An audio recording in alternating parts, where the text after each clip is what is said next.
বিসমিল্লাহির রহমানির রহিম। পরম করুণাময় আল্লাহর নামে শুরু করতেছি আগামী তৃতীয় ত্রিদশীয় জাতীয় সংসদ নির্বাচন প্রসঙ্গে। তাই আজকের আলোচ্য বিষয় কারো পৌষ মাস, কারো সর্বনাশ। আমরা গ্রাম বাংলার সাধারণ মানুষ। এখানে আমার বাপ দাদার 14 পুরুষের একটা কথা আছে, পরের জন্য কুয়া কাটলে সেই কুয়ায় নিজেই পড়তে হয়। আর আমি সেটাকে উল্টে বলছি, কারো পৌষ মাস, কারো সর্বনাশ। এই কথার অর্থ হলো, আমি একজন সাবেক মেম্বার। আমি ইউনিয়ন পরিষদের নির্বাচন করেছি, ইউনিয়ন পরিষদের চেয়ারম্যানের পক্ষেও নির্বাচন করেছি। আর জাতীয় যে সমস্ত নির্বাচনগুলা হয়েছে আমার বয়সে, আমি হুসাইন মোহাম্মদ এরশাদের নির্বাচন হইতে আজও অবধি অনেকগুলো নির্বাচনই আমার চোখে মাঝে ভেসে আসে।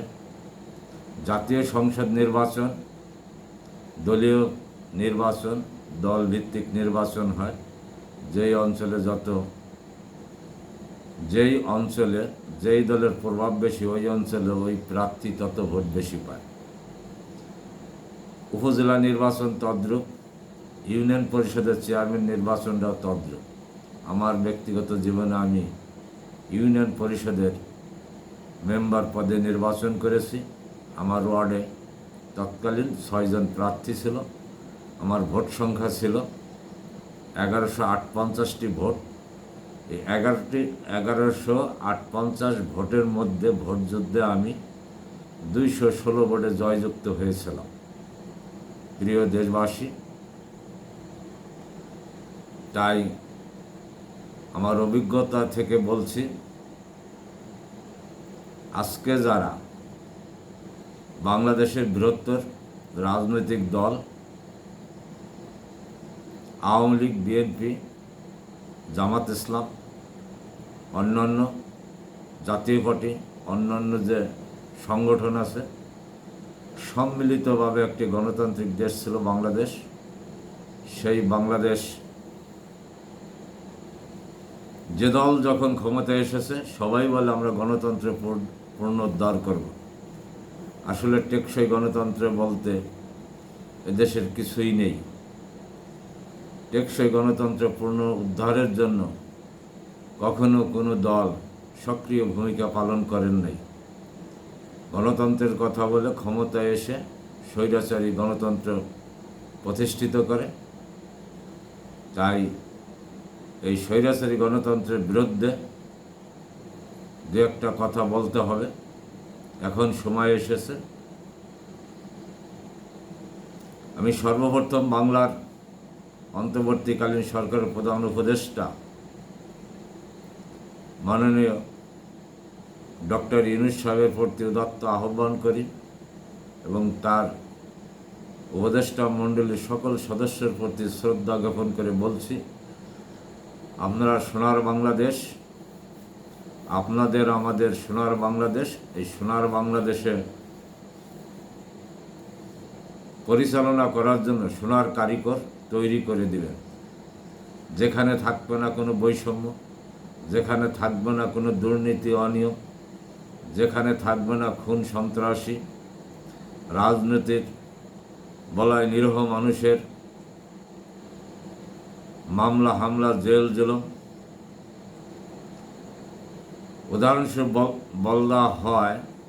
উদাহরণস্বরূপ বলতে পারি,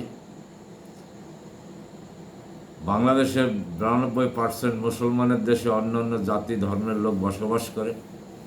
তার ভিতরে ছোট্ট একটি জাতি হিন্দু সম্প্রদায়, অর্থাৎ সনাতন ধর্মের লোক আছে। এই সনাতন ধর্মের একটা অনুষ্ঠান হয়, এক নাম যজ্ঞ। এই এক নাম যজ্ঞ আমরা ছোটবেলা দেখে আসছি। হিন্দু পাড়ায় 5, 7, 8, 10টা দল হয়। রাত এবং দিন 24 ঘন্টায় এক নাম যজ্ঞ অনুষ্ঠান প্রবাহমান থাকে। একটা দল যখন স্টেজে আসে আর একটা দল স্টেজ থেকে প্রস্থান করে, কোনো সাধারণ মানুষ কিঞ্চিত পরিমাণ বুঝতে পারে না যে একটি দল স্টেজে প্রবেশ করছে আর একটা দল স্টেজ থেকে প্রস্থান করছে। তাই আমি বাংলাদেশের অন্তর্বর্তীকালীন সরকারের মাননীয় প্রধান উপদেষ্টা এবং উপদেষ্টা মহোদয়দের প্রতি দৃষ্টি আকর্ষণ করে বলছি, আপনারা এমন একটা গণতন্ত্র উপহার দিবেন অদূর ভবিষ্যতে বিশ্বের উন্নত গণতন্ত্রশীল দেশের ন্যায় আমাদের বাংলাদেশের গণতন্ত্র পূর্ণাঙ্গ প্রতিষ্ঠিত হবে। 5ই আগস্টের পর হইতে এই পর্যন্ত আমরা বিভিন্ন সেক্টরে বিভিন্ন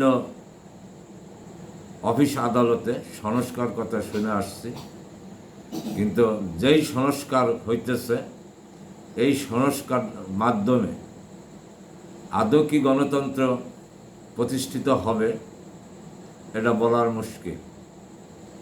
কেননা যে দল যখন ক্ষমতায় আসে তার ইচ্ছা মোতাবেক, তার ভাব মোতাবেক তারা সংস্কার পরিবর্তন করে। তাই আমি ব্যক্তিগতভাবে আমি বাংলাদেশের যত রাজনৈতিক দল আছে, দলের গঠনতন্ত্র, দলের নীতি নির্ধারক নেতা এবং নেত্রী যারা আছেন তাদেরকে সংস্কার করে কাটছাট করে ভালো ব্যক্তিদের ক্ষমতায় আনে। রাজনৈতিক দলের সংস্কার করলে এদেশের মানুষের ভাগ্যের উন্নয়ন হওয়া সম্ভব। যতদিন এদেশে রাজনৈতিক দলের সংস্কার না হবে ততদিন এই দেশে দুর্নীতিপরায়ণ স্বৈরাচারী গণতন্ত্র বিদ্যমান চলবে। আর যদি রাজনৈতিক দল সংস্কার করা হয় তাহলে অবশ্যই টেকসই গণতন্ত্র প্রতিষ্ঠিত হবে। কারণ এদেশের রাষ্ট্রযন্ত্র ব্যবহার করে রাজনৈতিক দলের মাধ্যমে।